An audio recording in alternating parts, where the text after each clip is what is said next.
Olá, estamos começando mais um programa Saúde em Foco e hoje a temática será a toxoplasmose. Esta patologia surgiu então como um surto epidemiológico na cidade de Santa Maria e nós estamos aqui com vários profissionais da área da enfermagem para debater como está a situação no município. Então, eu gostaria, acho que inicialmente, pedindo para que vocês explicassem o que é a toxoplasmose. Bom, a toxoplasmose, então, ela é uma doença que ela é causada por um protozoário, né, o protozoário Toxoplasma gondii, e ela é transmitida na forma oral, né, através de água, alimentos contaminados. Né? Ela é uma doença que, para as pessoas imunocompetentes, né, aquelas pessoas que não têm nenhum problema de saúde, ela não tem grande gravidade e também, muitas vezes, ela é assintomática ou oligossintomática, né? Ela tem poucos sintomas, que incluem febre, cefaleia, mialgia, né, que é a dor no corpo, linfonodos aumentados. Qual é, então, né, a gravidade da toxoplasmose nesse momento? Por que a gente vem falar sobre a toxoplasmose nesse momento? É em função, principalmente, das gestantes, né? Que na gestante existe um risco, né, para o feto, porque a doença pode passar via transplacentária e aí para o feto, né, vir a causar problemas de saúde. Para também aquelas pessoas que têm que estão imunodeprimidas, né, com a imunidade comprometida, e crianças, né, menores, principalmente menores de 2 anos, né? Então, essa doença ela está sendo tratada, né, com atenção no nosso município, em função principalmente desses grupos prioritários, né? Para nós, muitos de nós já temos até mesmo imunidade e nunca sequer, né, manifestamos sintomas dessa doença. E eu gostaria de saber, assim, as pessoas associam muito a toxoplasmose ao gato, né? Então, não sei, a Fabielle, a Fabielle eu sei que tem gato. Né, eu sou gateira. Isso, né? Então nos explica um pouquinho, Fábio, sobre isso. Na verdade, a transmissão pelo gato é aproximadamente 1%, né? Comer comidas, alimentos mal cozidos ou crus transmite muito mais a toxoplasmose do que propriamente o gato, né? Porque as fezes do gato, e demora um tempo, tem até 1-2 dias para que essa transmissão possa acontecer. Então, assim, essa questão, principalmente das gestantes, né? A gestante não pode ter convívio com gato, não pode estar junto, não. Pode sim, só que, claro, tem que ter aqueles cuidados, vamos dizer assim, um pouquinho maiores quando é gestante, na questão da limpeza da casa. Higiene, né, no geral, lavar sempre bem as mãos, porque a questão, assim, não é o pelo, a unha do gato que transmite, são as fezes do gato. Então, se o gato é mais doméstico, fica mais em casa, limpar a caixinha com a areia do gato, sempre, se outra pessoa, se tiver na casa, deixa para outra pessoa. Não ter o contato direto limpar, com as fezes e a urina do gato. Se a pessoa não tem, né, se ela precisa limpar a caixinha, então que ela coloque uma luva e depois, após, lave bem as mãos. Então, essa questão, mito que se criou em volta da doença do gato, né, o gato não é tão culpado assim, e com esses cuidados é possível, sim, ter o gato em casa e ter, porque é um animal de estimação, né, que faz muito bem para quem gosta e para quem tem em casa. Então, eu acho que a gente tem que desmistificar um pouco essa questão do gato, que fica muito evidente agora, né? Tem que ter um cuidado para não colocar a culpa nos bichinhos. Sim, e nós sabemos que o município está se mobilizando, né, em relação a essa problemática, e eu gostaria de ouvir então das meninas que estão atuando na atenção básica, como que isso está ocorrendo. Bom, foi feito um planejamento porque começou-se a estudar a toxoplasmose devido a um surto febril que aconteceu no município, que surgiram no pronto atendimento. Então, foi investigado esse surto febril e viu-se que das 17 pessoas que tinham os sintomas, 14 tinham toxoplasmose aguda, de forma aguda. Então, foi mobilizado a 4ª Coordenadoria, o Estado, para vir para o município para ver o que estava acontecendo. Nisso, o município se organizou e a nossa prioridade são as gestantes, para o cuidado dessas gestantes que não são suscetíveis à doença. Porque a maioria da população, né, ela já teve contato com a toxoplasmose em algum momento da vida. Então, nós temos que nos preocupar são com as gestantes devido ao perigo ao feto. Então, o município está mobilizado, ele vai fazer uma ação no sábado, dia 21 de abril agora, que 6 unidades de saúde estarão abertas para recepcionar essas gestantes, para fazer um monitoramento referente à sorologia da toxoplasmose. Sim, e na atenção básica existe muita procura e demanda assim, em relação à preocupação da população em relação a este surto? Sim, nos últimos dias, principalmente nessa semana, em função das informações que foram repassadas para a mídia, houve sim um aumento da procura dos usuários, não só gestantes, mas de toda a população, a fim de procurar maiores informações sobre a transmissão, se elas deveriam fazer algum exame. E é importante ressaltar isso que a Luciana falou, que a maioria das pessoas até já tiveram contágio com a toxoplasmose. E esses sintomas, elas nem tiveram.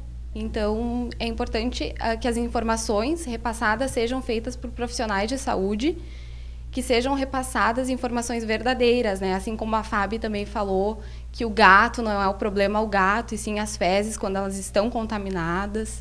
E a gente orienta também as gestantes para que sejam feitos os exames no momento correto e sempre, quando forem solicitados, que sejam feitos com maior brevidade, porque se acontecer algum problema, dá tempo, então, de encaminhar para o pré-natal de alto risco e essas gestantes serem tratadas.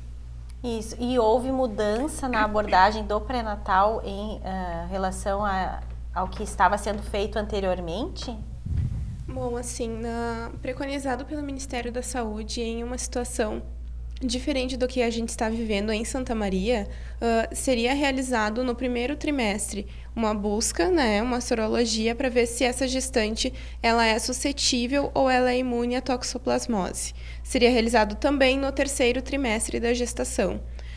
Em decorrência desses acontecimentos em Santa Maria, a gente está cuidando mais das gestantes por causa da toxoplasmose. Então, a gestante chega para nós no pré-natal, no primeiro trimestre, nós vamos realizar os exames para ver se ela é suscetível ou imune à toxoplasmose. No caso dela ser suscetível, quando a gente olha o exame, vai dizer assim, ó, IgG não reagente, IgM não reagente. Né? A gente vai orientar todos os cuidados, né? Com alimentação, como já foi falado. Na questão do cuidado, caso ela tenha gato, não precisa, né, se desfazer do animal, nem tomar outras precauções assim, mas principalmente no cuidado, na limpeza, né, da caixinha de areia, das fezes do gato, pedir que alguém faça, e se ela fizer, que ela utilize luvas no contato com terra.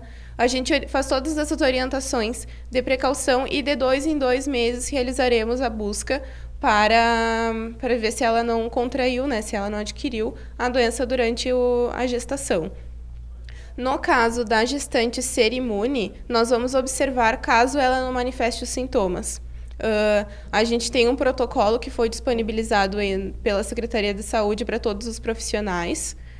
Então, a gente cuida dessa gestante, mesmo que ela seja imune, a gente tem um olhar para ela, buscando principalmente pelo ambiente em que ela vive. A gente sabe que em Santa Maria nós temos áreas que têm uma suscetibilidade maior pela questão das zonas rurais, pelo cuidado, pelo trabalho das gestantes. Então, a gente vai ter esse cuidado com as gestantes que são suscetíveis de 2 em 2 meses, e observar os sintomas, né, dentro da unidade de saúde, e todos os profissionais capacitados também para que eles possam observar e orientar da mesma forma as gestantes. E no caso de ter um exame que comprove que a paciente está com toxoplasmose, o que é feito? Essas gestantes que são suscetíveis serão informadas à vigilância, e quando ela tem no exame que comprova que ela está com uma infecção aguda na toxoplasmose, vem para nós que o IgG e o IgM estão reagentes e a gente vai coletar outro exame. Foi pactuado com a Secretaria de Saúde coletar no mesmo laboratório, para que a gente não tenha diferenças, né? A gente sabe que de um laboratório para outro pode variar. Então, vai ser somente um laboratório que vai realizar essas coletas. Com o resultado deste exame, a gente vai saber se foi uma infecção antiga ou não. Mas essa gestante que tem IgG e IgM reagentes, que ela tenha, provavelmente ela está com toxoplasmose aguda, ela será encaminhada para o pré-natal de alto risco e comunicada, feito a notificação para vigilância. E no pré-natal de alto risco, como está acontecendo, Viviane?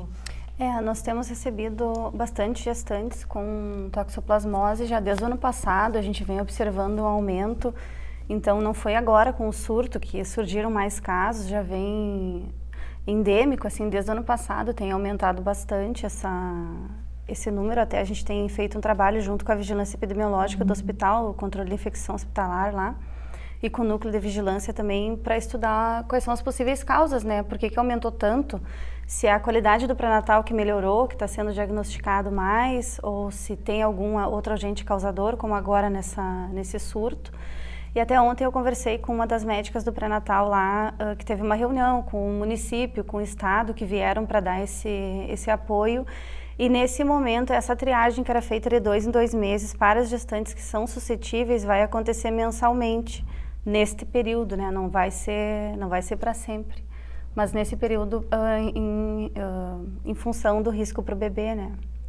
E essas crianças, elas são acompanhadas onde? Lá no serviço de referência de alto risco. Como que elas são acompanhadas? Sim, a mãe que ganha o nenê lá, que a criança por algum motivo tenha que ficar em acompanhamento, eles acompanham no ambulatório de pediatria de egressos, né? Da UTI neonatal. Eles ficam em acompanhamento até os 2 anos, porque no primeiro momento a criança vai ter as provas sorológicas, que a gente chama IgG e IgM positivo, em função dos anticorpos adquiridos da mãe. Aí até zerar esses anticorpos dela ou positivar o resultado da criança, a gente acompanha até os 2 anos de idade. Porque o comprometimento para a criança vai se dar muitas vezes na fase da escola, né?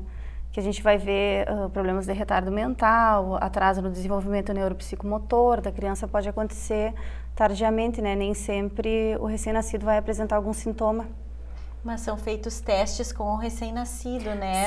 Porque tem risco de lesão ocular, a retinopatia. Sim, sim. E risco também de microcefalia e outros problemas neurológicos que já são pesquisados no recém-nascido. Sim, sim. Quando a criança, quando nasce de uma mãe toxopositiva, são feitos normalmente a punção lombar para ver se não tem o toxoplasma no líquor, que daí é mais um indicativo de alguma alteração neurológica na criança. O teste da orelhinha é feito também, aquela das emissões otoacústicas, para ver se não tem nenhum dano a nível auricular. E o teste do olhinho também. Todos são feitos na maternidade antes da criança dar alta, para a gente ter uma segurança maior. Se tiver alteração no líquor que for positiva, é feito ultrassom transfontanelar, para ver se não vai ter macro ou microcefalia, porque às vezes a calota craniana é do tamanho normal, mas o cérebro não se desenvolveu ou se desenvolveu demais, né? Tá em função da toxoplasmose. E se se confirma o ultrassom transfontanelar com alteração, é feita a tomografia de crânio, uma tomo de crânio, para ver até que ponto tem alterações e o que vai ser feito dali para diante. Eu acho importante a gente salientar também, né, a questão de que não é o intuito causar, né, um pânico na sociedade em função desse surto, né? Porque para as pessoas que não têm problemas de saúde, que não são gestantes, não vai existir um comprometimento grave, né? Então, as pessoas precisam, claro, ter cuidados. E esses cuidados a gente sempre ressalta que é muito importante as questões de higiene, né? Higiene geral, higiene da própria pessoa, quanto a higiene do ambiente, né? A gente sabe que ambientes que têm proliferação de sujeira, né? São ambientes que acabam sendo né? mais propícios, mais suscetíveis, né, para a contaminação desse tipo de doenças, né? Então, é importante que a gente entenda que esse oocisto, né, que é liberado nas fezes do gato e que vai contaminar a terra e que vai contaminar os alimentos e que vai contaminar a água, né, ele tem maior probabilidade em lugares que tem pouca higiene, né? Então, vale a pena as pessoas cuidarem da higiene também, dos alimentos, das mãos, da própria casa, né, do lixo, questão das hortas, isso é muito importante, né, as pessoas que têm hortas em casa, né, gestante não deve comer nada cru, né, como a Fábio já falou, e também nada que seja plantado em horta, né. Nesse momento, a orientação, né, gurias, é não ingerir verduras, nada cru, né, em função disso, mas que também as pessoas, no geral, não só a gestante, né, tenham um maior cuidado, né, no preparo dos seus alimentos, a lavagem das mãos, né, rigorosa. A gente sabe que isso também evita, né, a propagação não só da toxoplasmose, mas de uma série de doenças, né.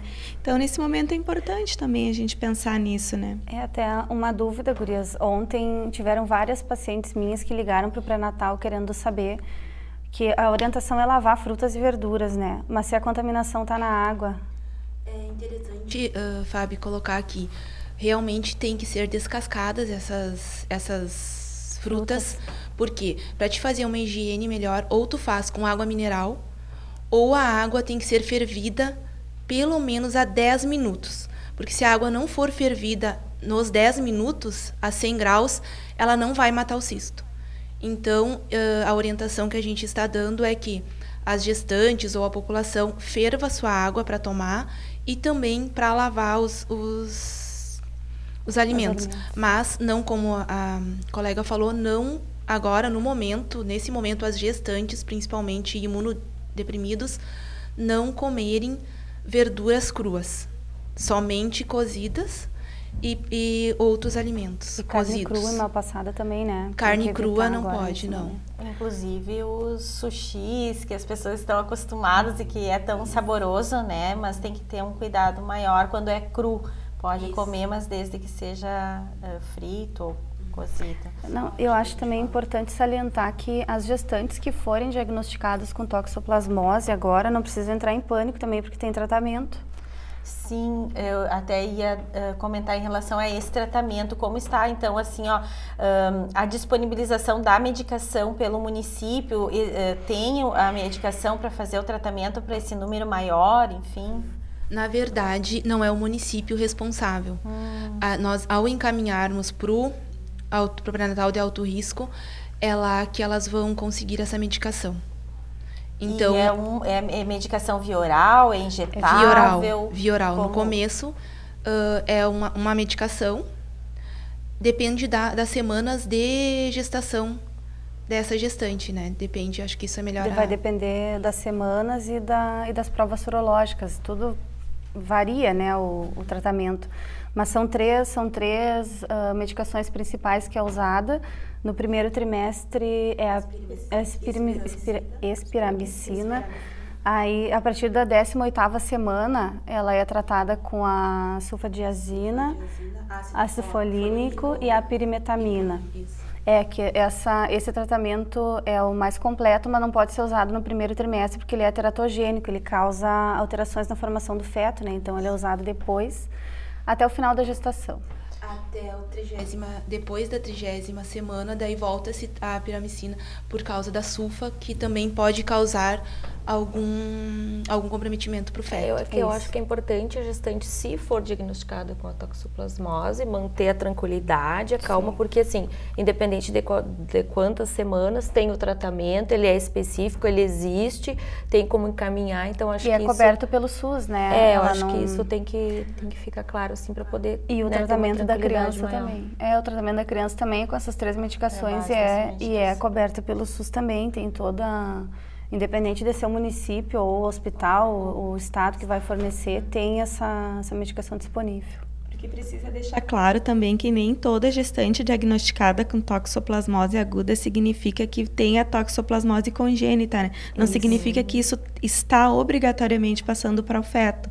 Para isso que tem o tratamento, para que a gestante, no momento que seja diagnosticada com a forma aguda da doença, faça o tratamento e dessa forma o feto não venha a ter a toxoplasmose congênita, né, que é quando tem esse acometimento no feto. Então, acho que é este o grande objetivo nesse momento, né? É fazer esse diagnóstico precoce na gestante para que ela possa ser, né, tratada e não tenha o comprometimento fetal, né? E também as mulheres que estão tensionando engravidar também já irem se cuidando, porque o maior índice de infecção para o nenê vai ser passado no primeiro trimestre. O que eu quero dizer com isso? Aquela mãe que for infectada no primeiro trimestre de gestação tem maior probabilidade de passar para o nenê. A importância, então, né, da avaliação pré-concepcional, né, se a mulher está, né, tentando engravidar, pensando em engravidar, então, antes de pensar em engravidar, né, realizar os exames pré-concepcionais, né, procurar o seu médico, procurar a enfermeira na sua unidade, né, ou aquelas mulheres que farão seu pré-natal também particular antes de engravidar, porque a toxoplasmose, a gente pode fazer esse teste antes, né, para saber se somos imunes se já tivemos o contato e não adquirimos, né, não estamos com a doença na forma aguda. Então, é importante isso, né, que as mulheres procurem também essa recomendação antes de engravidar. E uma das coisas também que nós temos que cuidar bastante é a captação precoce dessa gestante. Por quê? Que seja no primeiro trimestre de gravidez. Assim que a menstruação atrasar, procurar uma unidade de saúde ou um médico para tratar para fazer o tratamento. Isso, começar o pré-natal. E se a gestante chega, por exemplo, no hospital Casa de Saúde, na maternidade, que é referência de risco habitual, como que está sendo conduzido, Fabielle? Na verdade, quando a gente faz a avaliação dessa gestante, né, e muitas vezes na carteirinha, claro, já vem os resultados, a gente está informando a vigilância, né, a respeito dos exames, conforme aquele protocolo que foi lançado, e a gente encaminha ao pré-natal de alto risco, né. Não é muito frequente em função de que realmente a gente é referência para o risco habitual que não pode ter nenhuma comorbidade, mas às vezes, ocasionalmente, chega alguma gestante e a gente está fazendo esse encaminhamento e informando, então, a vigilância epidemiológica. Porque muitas vezes as gestantes, né, consultaram e aí ali a gente sabe que no primeiro, segundo trimestre as consultas elas são, né, mensais. Em função do surto, muitas vezes elas vão ter a próxima consulta no pré-natal dali 20 e poucos dias, mas por algum motivo vem fazer alguma avaliação lá conosco, né, Fabielle, na Casa de Saúde. Então, a gente está reforçando, né, se aliando também ao município para que a gente possa também auxiliar, né, no rastreamento e na busca dessas gestantes que são suscetíveis. E a gente está com a preocupação também de informar toda e qualquer, independente do estado sorológico, as questões da prevenção, né? Aproveitar esse momento, que é o momento que a gente tem, como a Amanda falou, muitas vezes elas vão retornar ao pré-natal daqui a 20, 15 dias, enfim. Então, a gente já está também reforçando essas medidas preventivas para que elas possam perpetuar também, né, para as outras pessoas de maneira positiva. Com certeza. Então, o debate hoje, né, foi relacionado a esclarecer as pessoas em relação à doença, mas principalmente para que todos mantenham a tranquilidade e tenham a consciência de que aquela pessoa que fizer, então, tiver as medidas preventivas, ela terá um risco mínimo de contrair a doença, principalmente, então, pelo cuidado com a água e com a ingestão dos alimentos crus. Essa medida, então, ela é simples, né? É um cuidado que mesmo as pessoas que têm um poder aquisitivo menor podem e que não têm condições de comprar água mineral, podem ferver a água, como foi colocado aqui, inclusive a água de poço artesiano, né? E o nosso papel, então, neste momento, enquanto profissionais da área da saúde, é estar dando esse suporte à população, né, tirando as dúvidas e fazendo os encaminhamentos necessários quando houver necessidade. E que os órgãos públicos estão, né, cientes da problemática, estão tomando as medidas necessárias e cabíveis de acordo, então, com normativas, né, do Ministério da Saúde e amparado, então, em todo o conhecimento acerca da doença. Então, neste momento, eu agradeço a todos os participantes, né, deste debate e estamos encerrando mais um Saúde em Foco.